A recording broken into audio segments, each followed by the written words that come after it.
भर्ती कर ही रहे हैं। अभी बस्तर फाइटर हम लोग किए हैं तो बस्तर के बच्चों को दे रहे हैं मौका, क्योंकि वो इलाका उस प्रकार से है तो वहाँ के बच्चों को ज़्यादा उनको अवसर मिले।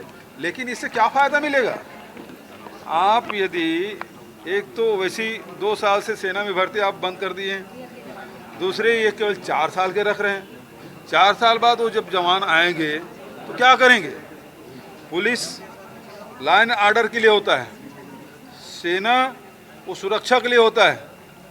सेना में जो भर्ती होता है वो केवल 2 चीज़ जानता है, एक दोस्त और दूसरा दुश्मन। और दुश्मन सामने दिखे तो उसे ख़त्म करना है, युद्ध करना, उसे लड़ाई करना है। तो सेना की ट्रेनिंग अलग है, पुलिस की ट्रेनिंग अलग है, लाइन आर्डर के देखते हैं और ये उसको इससे नहीं जोड़ा जा सकता। दोनों की ट्रेनिंग अलग अलग है। तो क्या इस प्रकार से बात कह के देश को ये संदेश देना चाहते हैं कि आगे पुलिस चाहे प्रदर्शनकारी आए, आंदोलनकारी हो, धरना दे, प्रदर्शन करे, बातचीत से समाज में और बहुत सारी घटनाएं घटती है, उसको समझा बुझा के पुलिस अपने पब्लिक रिलेशन डेवलप करती है और उससे लॉ एंड ऑर्डर की स्थिति वो संभालते हैं। सेना वो नहीं करते और उस प्रकार से आप उम्मीद करते हैं तो वो ट्रेनिंग अलग है, ये ट्रेनिंग बिल्कुल अलग है। नंबर 1। नंबर 2, सेना पूर्णकालिक भर्ती क्यों नहीं कर रहे हैं? 2 साल से आप भर्ती नहीं कर रहे हैं और 4 साल बाद वो जवान 22-23 साल का लड़का वापस जब अपने घर लौटेगा और बेरोजगार होगा तो इतने लोगों को सब जगह क्या पुलिस में भर्ती करेंगे? संभव है।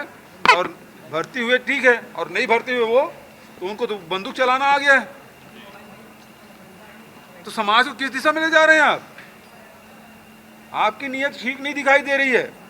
समाज के बच्चों को में इस प्रकार से आप आधा अधूरा छोड़ देंगे तो फिर तो वो गिरोह बना के आपराधिक घटनाओं में भी शामिल हो सकते हैं। अभी आप देखेंगे चाहे नक्सली प्रभावित क्षेत्र हो और दूसरे क्षेत्रों में आखिर किन लोगों ने ट्रेनिंग दी? वो जो ट्रेनिंग हुआ है नक्सलियों को ट्रेनिंग किसने दी?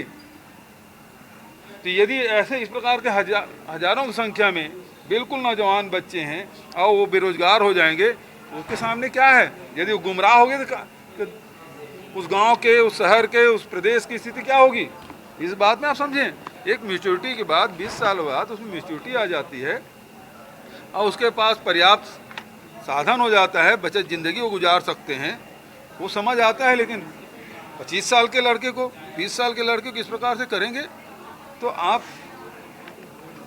देश के भविष्य के साथ खिलवाड़ कर रहे हैं, देश की सीमाओं के साथ खिलवाड़ कर रहे हैं और देश के भविष्य के साथ भी खिलवाड़। तो पूर्णकालिक भर्ती होनी चाहिए, हमारी मांग है। राहुल जी ने आज भी ट्वीट किया कि पूर्णकालिक भर्ती होना चाहिए। पूर्णकालिक भर्ती करने में तकलीफ क्या है? आप बताना चाहते हैं कि अब सेना में भर्ती करने के लायक भी आपके पास पैसा नहीं है? देश को सुरक्षा करने वाले जवानों को भर्ती करने के लिए भी आपके पास पैसा नहीं है? वो जज्बा लेके देश की सीमाओं में जाता है, मुझे देश की सुरक्षा करना है और उसके साथ उसके भविष्य के साथ खिलवाड़ कर रहे हैं, देश की सीमाओं के साथ खिलवाड़ कर रहे हैं। इस प्रकार से क्यों होना चाहिए? आप पूरे संपत्तियों को बेच रहे हैं एक तरफ, जितने भी संपत्ति है, अब दूसरी तरफ सेना में भी भर्ती करने के लिए आपके पास पैसा नहीं है। आपको श्वेत पत्र जारी करना चाहिए। आपकी स्थिति क्यों आई है सर?